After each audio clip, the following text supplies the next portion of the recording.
तो शुक्रवार का बाज़ार ख़त्म हो गया है और निफ्टी और बैंक निफ्टी और पूरे मार्केट में आपको तेज़ी दिखेगा। अब क्या ये सही में तेज़ी है या नहीं है, उसके बारे में हम डिस्कस करेंगे। तो स्वागत है आप सभी लोगों का निफ्टी और बैंक निफ्टी के वीकली सीरीज़ के एक और सेशन में, जहां पे हम देख रहे हैं कि निफ्टी जो है 17,594 और निफ्टी बैंक जो है यहाँ पे निफ्टी बैंक का अगर हम देखेंगे तो यहाँ पे जो क्लोज आया है वो आया है 41,250 251। ठीक है।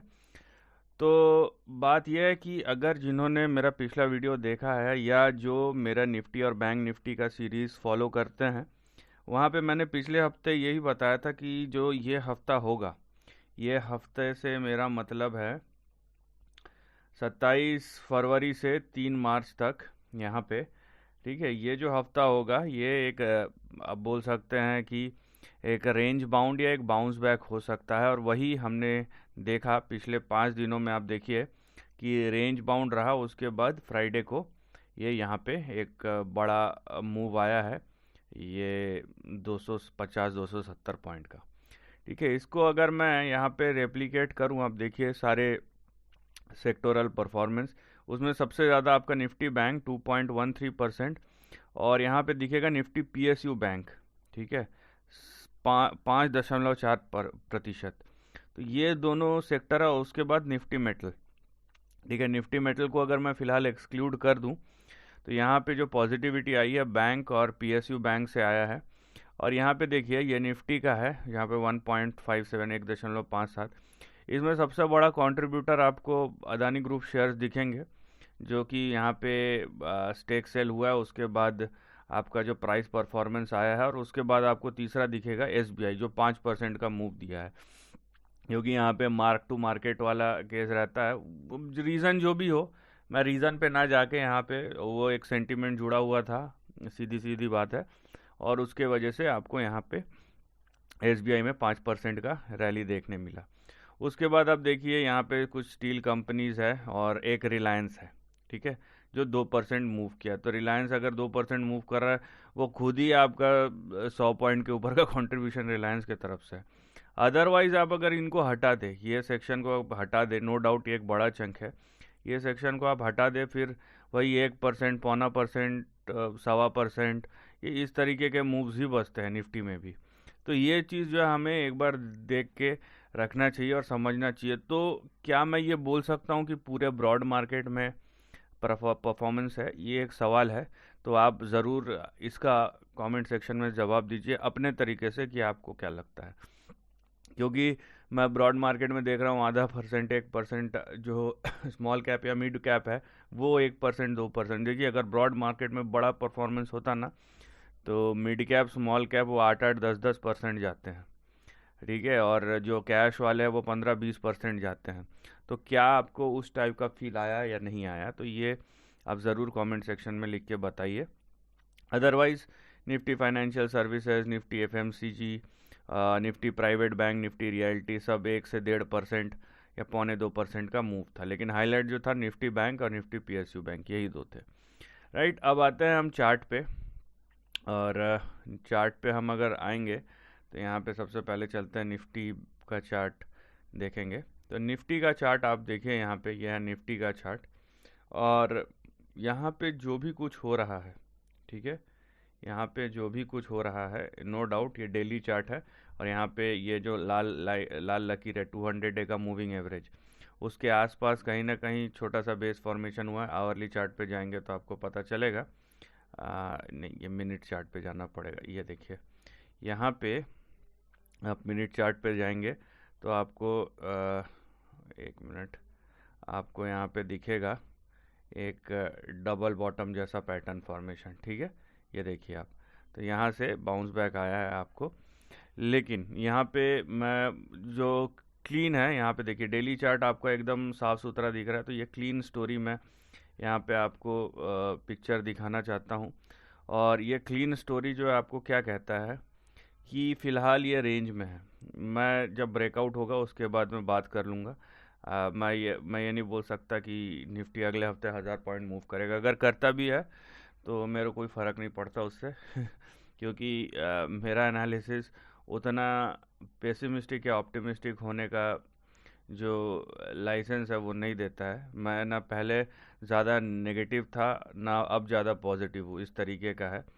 तो जो मेरे अगले हफ्ते का आने वाले अगले एक हफ्ते का जो एनालिसिस होगा वो इस रेंज के अंदर होगा। इसके ऊपर जाके अगर क्लोज होता है फ्राइडे को, ठीक है, अगले फ्राइडे को, तब हम उसके बाद के बारे में बात करेंगे। क्योंकि ऐसा ना हो कि ऊपर गया नीचे आ गया, एक दिन ऊपर एक दिन नीचे, ऐसा नहीं होना चाहिए। तो निफ्टी का जो रेंज है ऊपर नीचे देखिए 17,374 का सपोर्ट है और 17,250 का स्टॉप लॉस है। तो इन दोनों के नीचे, खासकर 17,250 के नीचे नहीं जाना चाहिए क्योंकि यहाँ पे डाउन साइड खुल जाएगा। वहीं ऊपर जो आपको टारगेट देखने मिलेंगे वो 17,999, 18,095 और यहाँ पे एक्सटेंड हो सकता है 18,140 150 तक, जो हमारा यहाँ पे रिसेंट में रेजिस्टेंस था। तो ये जो ब्लॉक है ना, ये आपका बड़ा रेजिस्टेंस बन के खड़ा हो गया है। ये आप समझ लीजिए कॉल राइटर्स का डिलाइट हो गया है, ये ऑप्शन राइटर्स का कॉल या पुट हो। तो अभी जाहिर सी बात है, मैं अगर एक्सेसेस हटा देता हूँ, यही जो रेंज मैंने आपको ड्रॉ करके बताया यही एग्जिस्ट करता है। यहाँ पे नीचे से ऊपर जा रहा है ना, तो यहाँ पे पुट राइटिंग हो रहा होगा और 18,000 के ऊपर कॉल राइटिंग हो रहा होगा। आप चेक करके देख लीजिए, वो भी हम देख ही लेते हैं लगे हाथों। चलिए उसको मैं निफ्टी बैंक का एक्सप्लेन कर दूँ, उसके बाद देखेंगे। तो ये जो है रेंज, इस पे मैं ज़्यादा फोकस्ड हूँ, ना मैं पॉजिटिव हूँ बाज़ार में ना नेगेटिव हूँ फ़िलहाल। नेगेटिविटी धीरे धीरे करके यहाँ पे परसिस्ट कर रहा है। मैं आपको ये भी बता दूं कि ये जो ट्रेंड है ना, ये अभी तक इसको मैं पॉजिटिव नहीं बोल सकता किसी भी एंगल से। जो भी हो रहा है एक रेंज के अंदर हो रहा है। ये बात को आपको क्या बोलते हैं, मेरी बात मानने की ज़रूरत नहीं है, आपको ये प्राइस चार्ट में दिखेगा क्योंकि कोई नया हाई तो बन नहीं रहा है। अब वहीं बैंक निफ्टी की जहाँ तक बात है, bank Nifty no doubt comparatively strong है निफ्टी से, क्योंकि निफ्टी को धकेलने वाले बहुत लोग हैं, जैसे उठाने वाले बहुत लोग हैं ना, कंधा खसकाने वाले भी बहुत लोग हैं। तो निफ्टी बैंक में यहाँ पे देखिए जो आपका रेंज बना है वो कुछ इस प्रकार से है और ये अपने रेजिस्टेंस के बहुत पास है। और नो डाउट कि यहाँ पे स्ट्रेंथ अच्छा खासा है। हमको लगता है कि निफ्टी बैंक में वोलेटिलिटी बहुत है, लेकिन आप इसको अगर थोड़ा सा न्यूट्रल पर्सपेक्टिव से देखेंगे निफ्टी बैंक के चार्ट को, तो निफ्टी बैंक में उतना भारी गिरावट नहीं है एक तरीके से। और ये देखिए लाल लाइन जो है खसा के ये ऊपर ही आ रहा है, मतलब कहीं ना कहीं अगर एक बार फिर से गिरता ना, तो ये 200 डे सिंपल मूविंग एवरेज है, वहाँ पे फंसने का अटेम्प्ट करेगा या रुकने का। तो बहरहाल जो हमारा रेंज है निफ्टी बैंक का वो और नैरो है निफ्टी से। तो वहाँ पे 39,834 का सपोर्ट है और 39,420 का स्टॉप लॉस है। इन दोनों लेवल के नीचे नहीं जाना है। वहीं 41,920 41,920 ये आपका ऊपर का रेजिस्टेंस है, टारगेट रेजिस्टेंस जो बोलना है बोलिए। ये एक्चुअली थोड़ा सा मैं इसको एडजस्ट कर दूं, ये यहाँ पे है एग्जैक्टली और ये आएगा, हाँ ये 41,830, ठीक है। और नीचे को भी कर देता हूँ, थोड़े थोड़े पॉइंट रहते हैं। ये देखिए ये लाइन को मैं सीधा किया और ये आया यहाँ पे, ये 39,422 ये सही है। और उसके बाद ये आएगा समवेयर यहाँ पे, ये कौन सा लाइन है अच्छा, तो ये होगा बेगियो पार्डन 39,766। तो ये लेवल है, ये रेंज है।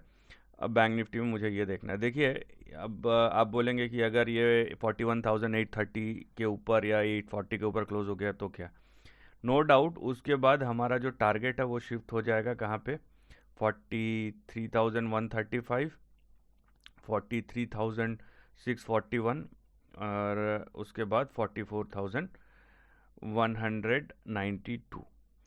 लेकिन मैं किस तरीके से सोच रहा हूँ बैंक निफ्टी को वो आप सुनिए पहले। मैं ये सोच रहा हूँ कि ये ऊपर जाएगा, उसकी एक पोटेंशियल है, ठीक है, ब्रेकआउट होके 41,840 30-40 के ऊपर। लेकिन क्या ये in the middle of the week sustain करेगा या फिर ऊपर जाके नीचे आ जाएगा, ठीक है। मान लीजिए ये ऐसा ऐसा करके ब्रेकआउट हुआ, लेकिन क्या उसके बाद at the end of the week ऐसे ना आ जाए। ये एक सिनारियो है जो मैं फ़िलहाल मेरे दिमाग में चल रहा है।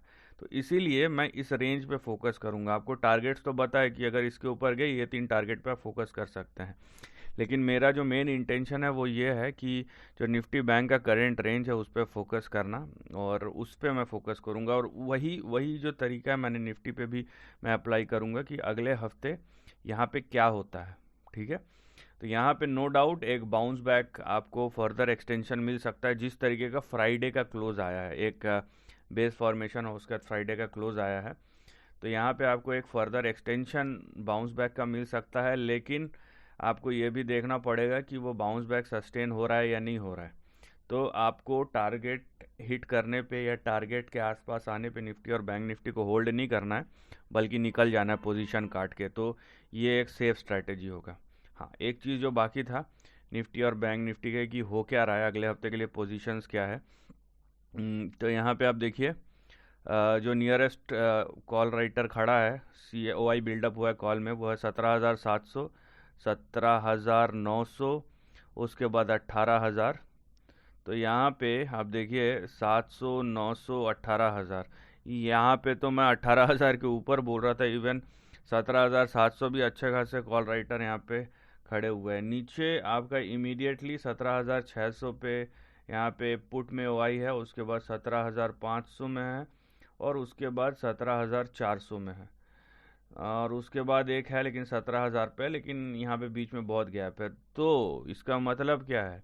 इसका मतलब यह है कि 18,000, 17,900, 17,700 ये आपके स्ट्रॉन्ग रेजिस्टेंस होंगे। वहीं 17,600, 500 और 400 ये सपोर्ट होगा। तो ये 600 पॉइंट का जो रेंज है, ये निफ्टी का 600 पॉइंट का जो रेंज है, वहीं पे आपको निफ्टी घूमता हुआ नज़र आएगा। मतलब ये एक रेंज बाउंड, ये देखिए, ठीक है, 17,400 यहाँ पे ये जो सपोर्ट है, और ऊपर ये यहाँ पे 18,000 के आसपास। तो कहीं ना कहीं ये मैंने देख के तो ड्रॉ नहीं किया था। ठीक है, जो भी करता हूँ यहाँ पे सेशन में ही करता हूँ या आपके सामने ही करता हूँ। तो यहाँ पे मैंने ये लाइंस देख के तो ड्रॉ नहीं की थी, लेकिन यहाँ पे ये क्लियर दिख रहा है कि ये जो रेंज है जो मैंने ड्रॉ किया निफ्टी के लिए, वो बहुत प्रोमिनेंट है, और यहाँ पे कहीं ना कहीं ये ऑप्शन राइटर्स के ग्रिप में है।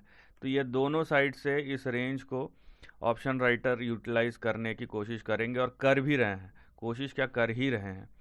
वहीं अगर मैं निफ्टी बैंक की तरफ आता हूँ कि अगले हफ्ते यहाँ पे क्या पोजीशनिंग हो रहा है। ठीक है, ये निफ्टी बैंक का चार्ट है यहाँ पे।